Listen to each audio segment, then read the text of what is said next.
I want to tell you about my weekend. We won the Emeritus Classic.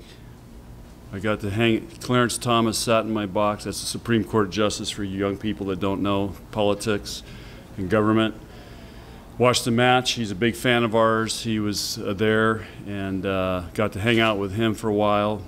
And then Dwayne Wade and Gabrielle roll into the office. They hang out for a while. And then the highlight was the football game and hanging out with Megan McGill's parents for 2 hours waiting for the rain delay. So great weekend. So pumped we won. We put up good numbers. It's a big week. Creighton's the best team we've played up to this date. So we're going to have our hands full, and we're going to have to be ready to have a great effort up in Omaha. I saw the tickets. I got online there last night. I was trying to get on Creighton's roster, and it took me to buy tickets. If you're on the lower bowl, it's $146. So must be a big match. You put Creighton above Florida right now? Yep, no question. What impresses you about them? I got two left sides. Their transfer setter's doing a really nice job. Ballinger's been a great player the whole time she's been there. Brittany Witt's a great libero. You know, they're only playing one freshman really, so they're experienced. They know what they're doing. I think they went on a foreign trip this year, if I'm not mistaken. I think they went. So they look really smooth. So how important is this match? Well, they're all big. You know, we're approaching this as like, you know, the mindset for us is this is what it's going to be like going to a regional final. It's going to be like going to the Final Four. You know, we're going to a gym that is a neutral gym, and it's not, you know, it's a huge match on the line. And Iowa State's just as big on Sunday. Do you already have plans in place to continue the Creighton series beyond this year? Yeah. I think we're. You can ask Kirsten, but I think we're committed for next year, or a date to play here. Can you set like a long-term deal for the series, or do you just have to do it every year? Well, the problem is I would do that, but she's got the other, you know, these 4-year deals that move around, so her schedule's moving all over the place. So I think next year we're playing week 1 instead of week 3. So I think we got to approach it each year where it fits in.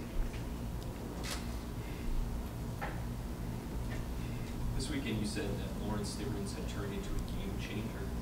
How do you see her at a different level this year than last year? Well, she's physically, she's at another level. She's mentally, she's at another level. She understands what she's doing. She hit over 500 this weekend. She served. I think her serve was 4 aces, 2 errors. You know, it's a kid who's never served before. You know, she made a couple digs when she needed to. So I just think she has a mindset. She's willing this team to wins. Last year she was kind of just along for the ride. Is Haley Desberger exceeding your expectations like she did last year? No, I got higher expectations for her. She's got to keep going to another level. So we're actually going to work on that in practice today. Give her a libero version of trash can. So. No, she's doing a solid job. She served amazing this weekend, like maybe one of the highest numbers I've ever seen for a tournament. But her passing and defense, you know, I'm trying to get her where Sydney was last year. And, you know, Sydney was impacting games. Haley can get there. She's just not quite there yet. But we're going to work on it.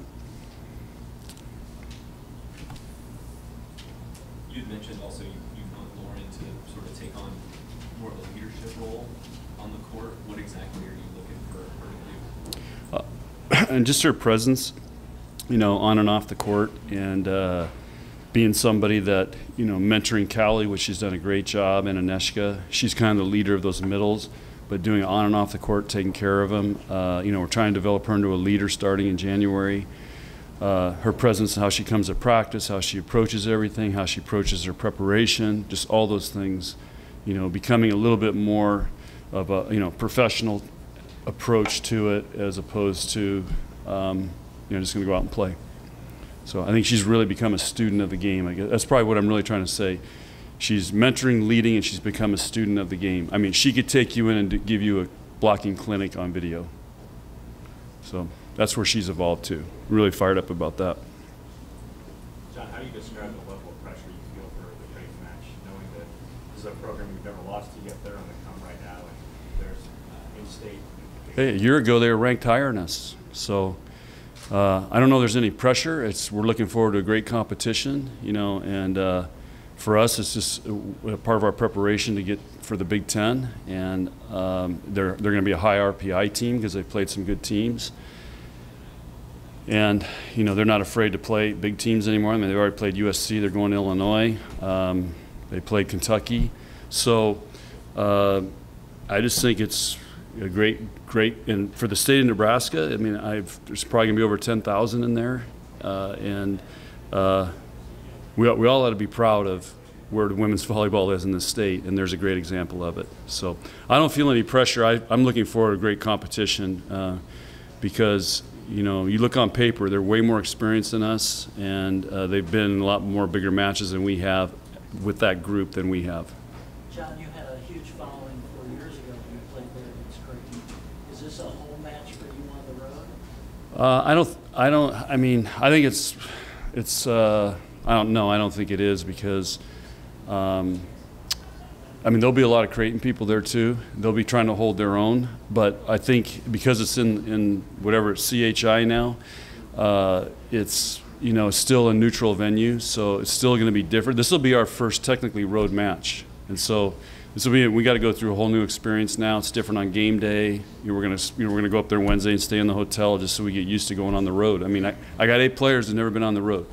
They've only experienced Devaney, so again, a learning process for us.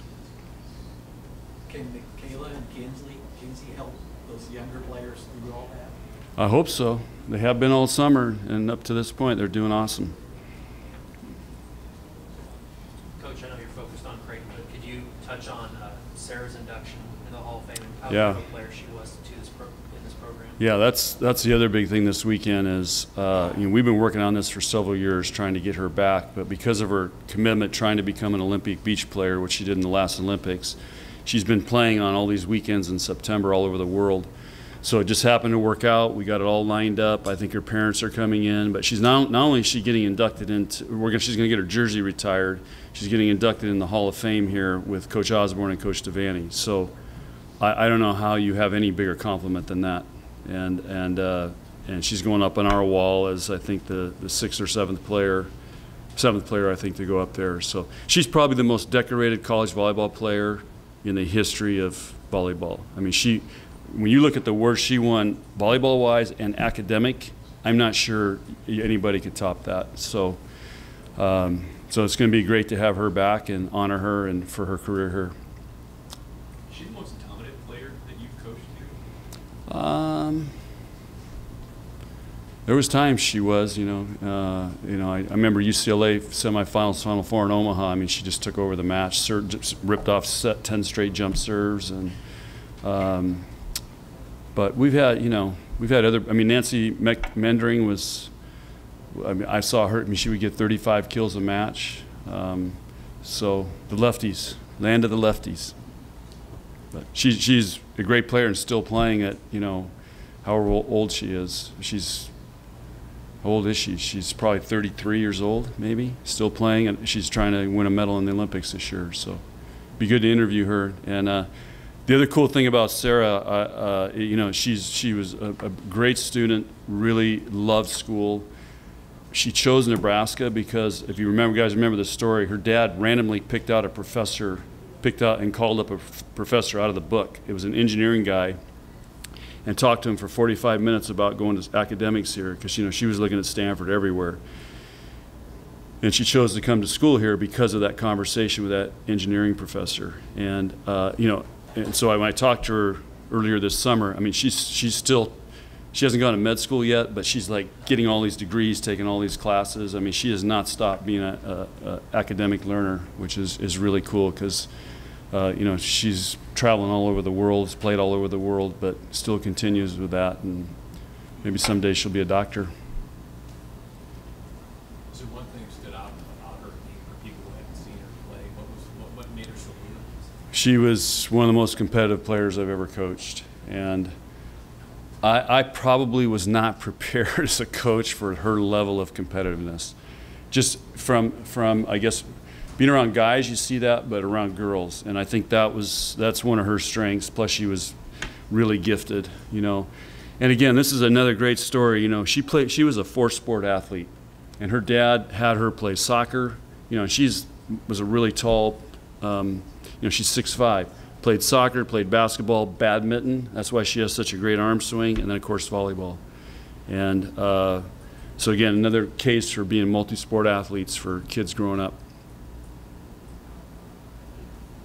Anything else? Yeah, you guys put that on there. I'll get your ratings up. All right, thanks.